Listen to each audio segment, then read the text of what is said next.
মহান বিশ্ব নবী দিবস উপলক্ষে নীলেরহাট গ্রামবাসী বৃন্দের পরিচালনায় ১৭তম বার্ষিক বিরাট ইসালে সোয়াব। সময় বাদ আসর হইতে সারা রাত্রি ব্যাপী। সম্মানিত সুধী মণ্ডলী, আগামী ১৭ই অগ্রহায়ণ ৩রা ডিসেম্বর মঙ্গলবার নীলেরহাট গ্রামবাসী বৃন্দের পরিচালনায় বাদ আসর হইতে সারা রাত্রি ব্যাপী বিরাট ইসালে সোয়াব পরিচালনায় নীলেরহাট গ্রামবাসী বৃন্দ।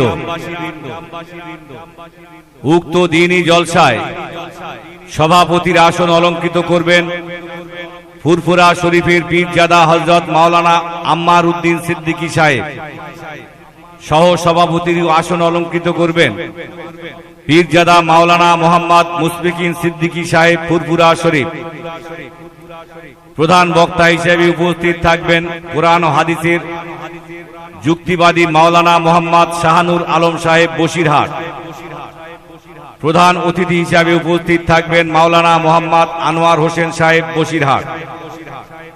এছাড়া উপস্থিত থাকবেন হযরত মাওলানা হায়দার আলী সাহেব পেশ ইমাম নীলেরহাট জামে মসজিদ এবং স্থানীয় ওলামায়ে কেরামগণ উপস্থিত থাকবেন।